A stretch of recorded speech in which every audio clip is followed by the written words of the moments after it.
Hello and a very good evening to all my dear students.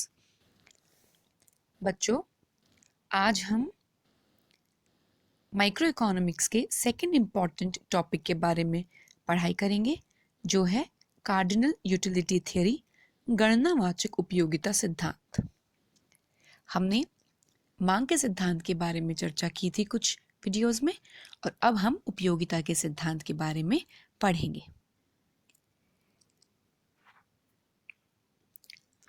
बात की जा रही है गणनावाचक उपयोगिता सिद्धांत की, तो हमें इसके पूर्व उपयोगिता अर्थात यूटिलिटी को समझना होगा। What do we understand by the term utility? Utility can be defined as want satisfying capacity of goods. किसी वस्तु की चाह संतुष्ट करने की क्षमता ही उसकी उपयोगिता कहलाती है। The want satisfying power of a commodity is its utility. It is assumed to measure in terms of cardinal numbers such as 1, 2, 3, 4. These numbers are called utils or units of utility.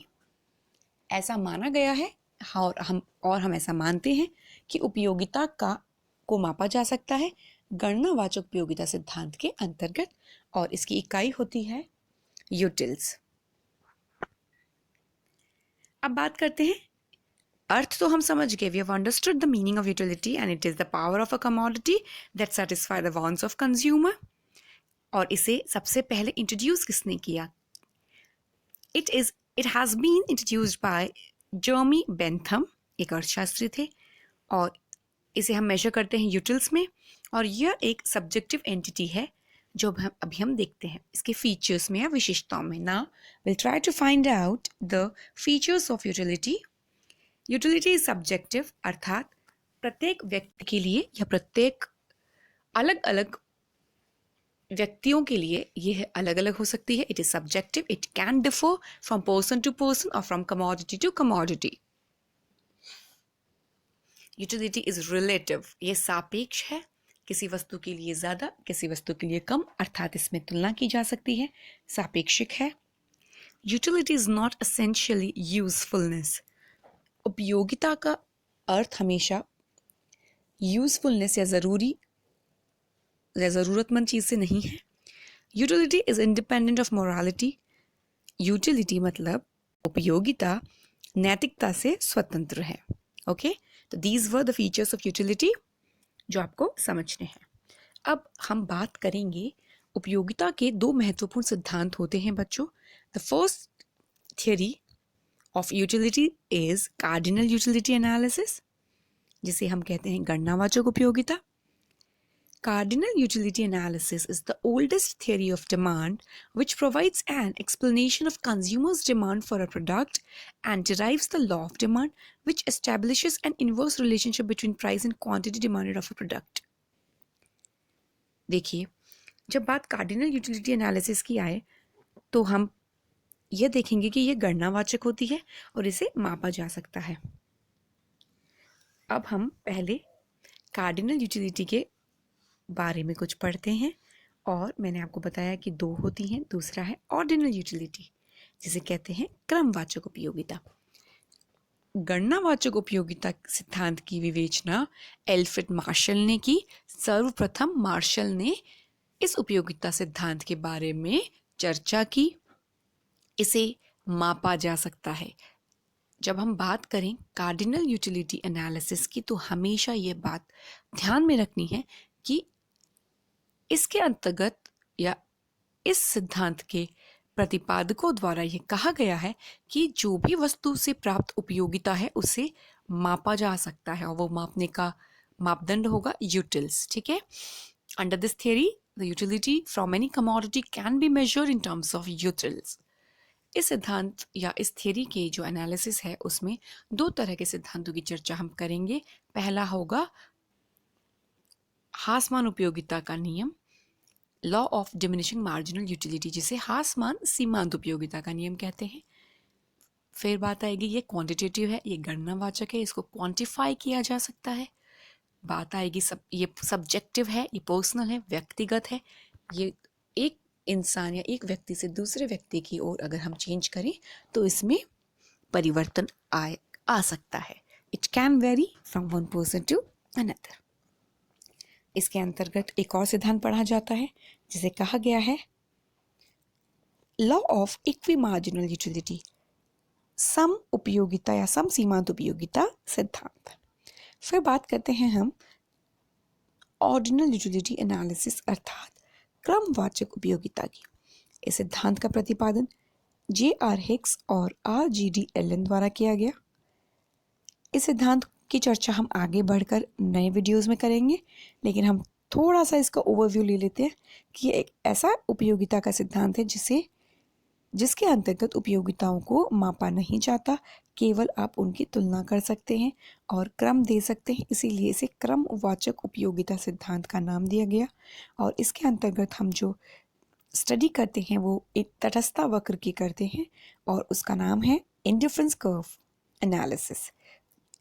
Cardinal में हमें दो laws पढ़ने हैं, law of diminishing marginal utility and law of equi marginal utility, और ordinal utility में हमें indifference curve के बारे में पढ़ना होगा।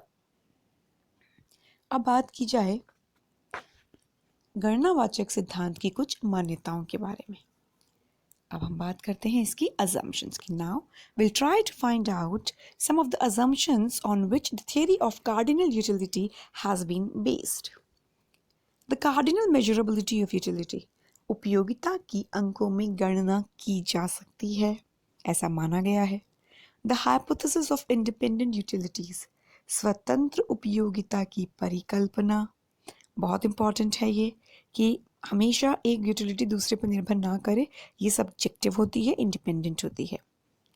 Constituency of the marginal utility of money, मुद्रा की सीमांत उपयोगिता स्थिर मानी जाती है। बच्चों, मुद्रा को भी हम यहाँ पर एक वस्तु के रूप में लेंगे और हम ये मानकर चलेंगे कि बाकी सभी वस्तुओं से प्राप्त सीमांत उपयोगिता घटती हुई होगी कुछ इकाइयों के उपभोग के बाद में, लेकिन मुद्रा से प्राप्त सीमांत उपयोगिता स्थिर मानी जाएगी। मैं आपको कुल उपयोगिता, सीमांत उपयोगिता एवं औसत उपयोगिता के बारे में आगे कुछ स्लाइड्स में बताऊंगी, तब आप समझेंगे। अभी हम सिर्फ मान्यताओं पर ध्यान देंगे। It is an introspective method, यह आत्मनिरीक्षण पद्धति है। जो यूटिलिटी का मेजरमेंट होगा, यहाँ पर जो मापा जाएगा उपयोगिता को, वो सेल्फ इंट्रोस्पेक्शन के थ्रू मापा जाएगा। ऐसा माना गया है कि कंज्यूमर स्वयं अपना आत्मनिरीक्षण करके अपनी उपयोगिताओं के माप को प्रदर्शित करेगा। तो आपको यह मान्यताएं याद करनी है ताकि आप इस सिद्धांत को अच्छे तरीके से समझ सकें। अब हम बात करेंगे उपयोगिता के प्रकारों की। Now we'll try to find out the different kinds of utility. We are having broadly 3 categories: total utility, marginal utility, and one more which I have not explained you in the slides but I'll provide you in notes. That is the average utility. हम 3 प्रकार की उपयोगिताओं के बारे में पढ़ेंगे: कुल उपयोगिता, सीमांत उपयोगिता एवं औसत उपयोगिता। औसत उपयोगिता का डायग्राम और जो टेबल है वो मैं आपको नोट्स में प्रोवाइड करवाऊंगी। डेफिनेशन हम यहाँ पर क्लियर कर लेंगे तीनों उपयोगिताओं की। So what do we understand by total utility? कुल उपयोगिता से हम क्या समझते हैं? It is the sum total of utility derived from the consumption of bundle of commodity. एक वस्तु की उपभोग की गई प्रत्येक इकाई से प्राप्त होने वाली कुल उपयोगिता का जोड़ ही कुल उपयोगिता कहलाता है। ओके, क्या समझे? एक वस्तु की उपभोग, मान लीजिए आप किसी कमोडिटी को कंज्यूम कर रहे हैं, उसका उपभोग कर रहे हैं, उस कमोडिटी या उस वस्तु के उपभोग से या हर प्रत्येक इकाई पर जब आप उपभोग करते हैं उस वस्तु का, तो उससे जो हमें कुल उपयोगिता प्राप्त है, अगर उसको जोड़ दें हर इकाई वाली उपयोगिता को, मतलब सपोज एक इकाई लिए आपको उपयोगिता प्राप्त हुई, दूसरी इकाई, तीसरी इकाई, तो जब हम जोड़ देंगे तो उसको जो लास्ट में हमें मिलेगा that is your total utility. यहाँ पर देखिए, आप उदाहरण दिया एक टेबल में, यूनिट ऑफ मैंगो। मान लीजिए आम का उपभोग आप कर रहे हैं, पहली इकाई में आपको 10 के बराबर उपयोगिता प्राप्त हुई, 10 यूटिल्स। दूसरी इकाई में आपको 20 यूटिल्स के बराबर, तीसरी में, चौथी में, ऐसे कंटिन्यू ये चलता गया। तो ये हुई आपकी कुल उपयोगिता प्रत्येक इकाइयों पर। Then what do we understand by marginal utility? It is the rate of change of total utility from one more unit of extra consumption.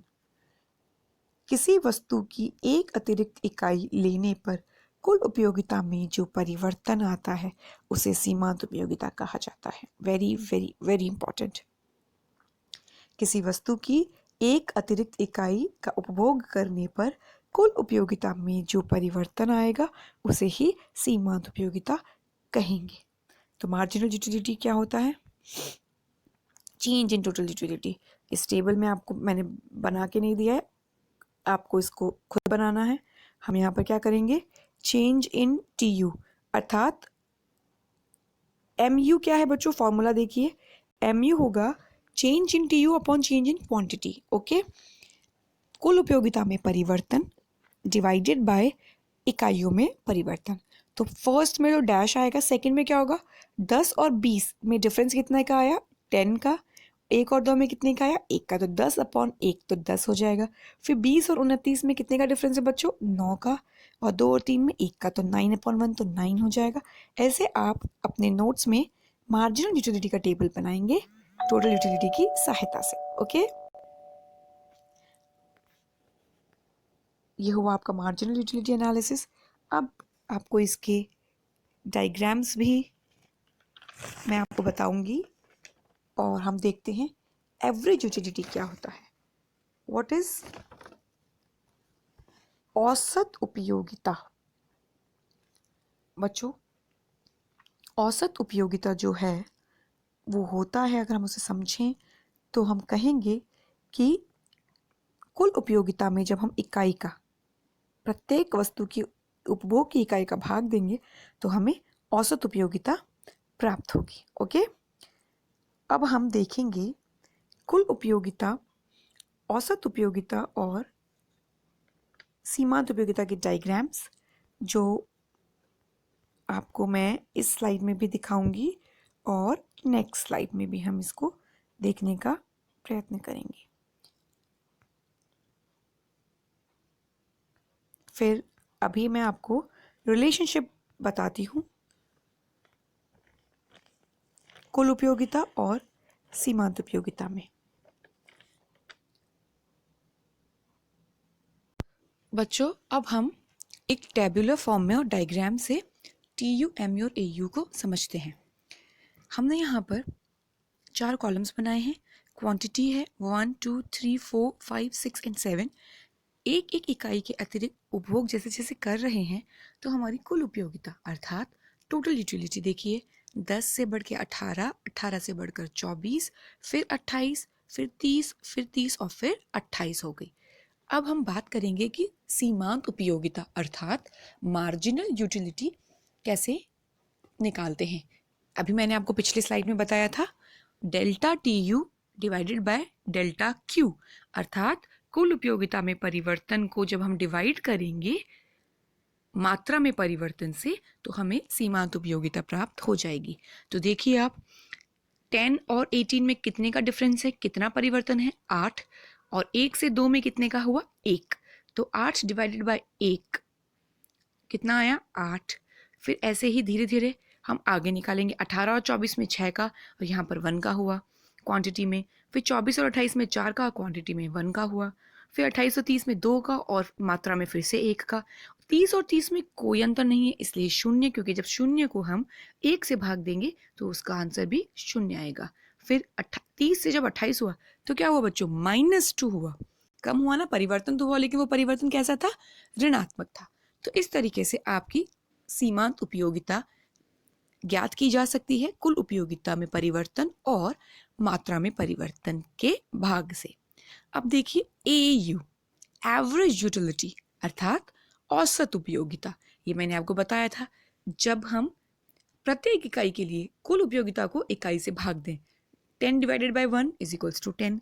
18 divided by 2, यहाँ पे परिवर्तन को नहीं लेना है बच्चों, देखिए ध्यान से। यहाँ पर हम क्या करेंगे? 18 अर्थात जो कुल उपयोगिता है उसको भाग देंगे इकाई से, क्वांटिटी से अर्थात मात्रा से। तो 18 को जब हम 2 से डिवाइड करेंगे तो हमें मिलेगा 9, 24 divided by 3 8, 28 divided by 4 7, 30 divided by 5 6, 30 divided by 6 5, 28 divided by 7 is 4। तो ये हुई आपकी औसत उपयोगिता 10, 9, 8, 7, 6, 5 और 4। अब इसी के अनुरूप हमने यहाँ पर 2 वक्र बनाए हैं। ध्यानपूर्वक देखिए, please look into the diagrams very very carefully, क्योंकि आप फर्स्ट ईयर में हैं और आप अभी स्टार्टिंग कर रहे हैं, तो आपको डिमांड के बाद ये सेकंड थ्योरी है जिसके डायग्राम मैं आपको दे रही हूँ, तो ध्यान से समझिए। हम पहले 2 अक्षांश बनाएंगे। ओ एक्स देखिए ऊपर वाले डायग्राम में ओ एक्स है एक्स अक्षांश, ओ वाई है वाई अक्षांश, ठीक है। एक्स अक्षांश पे मैं मात्रा को माप रही हूँ, I am measuring the quantity on the x axis, और वाई अक्षांश पे मैं टोटल यूटिलिटी कुल उपयोगिता को मेजर कर रही हूँ। अब आप टेबल में से देख देख कर पॉइंट्स ड्रॉ करेंगे। एक इकाई पर 10, एक मात्रा पर, फिर 2 मात्रा पर कितना था 18, फिर 3 मात्रा पर 24, 4 पर 28, 5 पर 30, 6 पर भी 30 और 7 पर 28। इन पॉइंट्स को ड्रॉ कीजिए और ओरिजिन से ओ बिंदु से इन पॉइंट्स को जोड़ते हुए आपको एक कुल उपयोगिता वक्र प्राप्त हो जाएगा। अब नीचे देखिए, हमने सीमांत उपयोगिता वक्र को ड्रॉ किया है और इसी नीचे वाले वक्र में हम औसत उपयोगिता वक्र भी ड्रॉ कर सकते हैं, ठीक है। ऊपर हम बनाएंगे TU, नीचे MU और AU। यहाँ पर भी मात्रा ली गई नीचे x अक्षांश पर ओ एक्स पे देखिए 1 2 3 4 5 6 और 7 मात्राएं हैं, और शून्य से ऊपर हम ले रहे हैं सीमांत उपयोगिता, और शून्य के नीचे भी हमने ली क्योंकि यहाँ पर हमें -2 भी मिली है हमारी सीमांत उपयोगिता। तो अब आप देखिए, एक इकाई पर तो कुछ नहीं है, डैश जाएगा। दूसरी मात्रा पर कितनी है बच्चों 8, फिर तीसरी मात्रा पर 6, और ये क्या हो रहा है, ये ऋणात्मक है, ये धीरे धीरे कम हो रही है। 8 से 6 कम, 4 से 4 फिर कम, फिर 2, फिर 0 भी हुई। 6 इकाई पर देखो टेबल पे 6 पर कितना है सीमांत उपयोगिता 0, और वहां पर डायग्राम पे देखिए नीचे 6 इकाई पर सीमांत उपयोगिता हमने 0 ड्रॉ की और 7वीं इकाई पर हमने -2 ड्रॉ की। तो इस तरीके से हमें एक सीमांत उपयोगिता वक्र मिला जो कि ऋणात्मक ढाल का है। तो आप ध्यानपूर्वक टेबल पढ़ेंगे और दोनों वक्रों को बनाएंगे। अब यहाँ पर देखिए, औसत उपयोगिता वक्र भी बनाया है जो होगा आपका AU नेगेटिव नहीं होगा, देखिए ये ऋणात्मक नहीं है, नेगेटिव इन द सेंस ढाल इसका ऋणात्मक है, ये ऊपर से नीचे की ओर है क्योंकि ये गिरती हुई है, लेकिन ये 0 से नीचे नहीं जाएगी। ओके, तो ये बात को आपको ध्यानपूर्वक समझना है और औसत उपयोगिता वक्र को भी बनाना है। अब हम देखते हैं कि कुल उपयोगिता व सीमांत उपयोगिता में क्या संबंध है। ये क्वेश्चन पूछा जाता है, 5 मार्क्स के अंदर ये आता है। अब हम इस जो ये रिलेशनशिप है, जो संबंध है TU और MU में, उसे हम टेबल के रूप में वापस से क्रॉस चेक करेंगे तो आपको वो क्लियर हो जाएगा। देखिए कैसे, जब किसी वस्तु की MU अर्थात सीमांत उपयोगिता घटती है तो कुल उपयोगिता घटती हुई दर से बढ़ती है। देखिए, जब सीमांत उपयोगिता घटेगी बच्चों तो जो कुल उपयोगिता है वो बढ़ेगी, लेकिन उसकी जो दर होगी वो घटती भी होगी। क्यों? क्योंकि कुल उपयोगिता की दर ही सीमांत उपयोगिता होती है।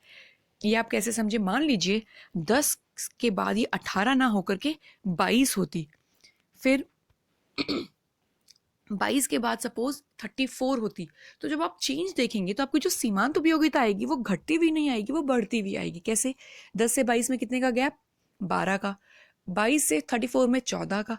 तो सीमांत उपयोगिता 12 14 अर्थात बढ़ रही, और यहाँ पर क्या हो रहा है, सीमांत उपयोगिता घट रही है, अर्थात कुल उपयोगिता में वृद्धि तो हो रही है लेकिन वो बढ़ती हुई दर से नहीं, अन्यथा वरन घटती हुई दर से हो रही है। फिर देखिए, जब सीमांत उपयोगिता 0 होती है तो कुल उपयोगिता अधिकतम होती है। एकदम सही। देखिए, 6 इकाइयों पर, 6 मात्रा पर सीमांत उपयोगिता 0 है और इसी मात्रा पर कुल उपयोगिता आप देखिए टेबल पे 30 अर्थात अधिकतम है। जब सीमांत उपयोगिता ऋणात्मक होती है तो कुल उपयोगिता घटने लगती है। अभी तक 6 इकाइयों तक या 5 इकाइयों तक हम देखें तो सीमांत उपयोगिता सिर्फ घट रही थी। 8 से 6, 4, 2, इसको क्या हुआ, घटना कहा हमने। 6 पर शून्य हो गई, 7वीं मात्रा पर ये ऋणात्मक हो गई, और जैसे ही सीमांत उपयोगिता ऋणात्मक हुई आपकी कुल उपयोगिता अब घटने लगी। शुरू में देखिए बढ़ रही थी, भले ही घटती हुई दर से बढ़ रही थी, लेकिन बढ़ रही थी, अधिकतम हुई, और उसके पश्चात वो घटने लगी। क्यों? क्योंकि तब सीमांत उपयोगिता ऋणात्मक हो गई। तो ये संबंध है। और अब हम नेक्स्ट क्लास में सीमांत उपयोगिता का ह्रासमान नियम पढ़ेंगे। हमने आज क्लास में यूटिलिटी को समझा, उसकी विशेषताओं को पढ़ा, कार्डिनल यूटिलिटी एनालिसिस किसने प्रतिपादित की ये समझा, इसके मान्यताओं को पढ़ा, और TUMU और AU को टेबुलर फॉर्म में और डायग्रामेटिक फॉर्म में पढ़ा। Thank you so much for listening to this video.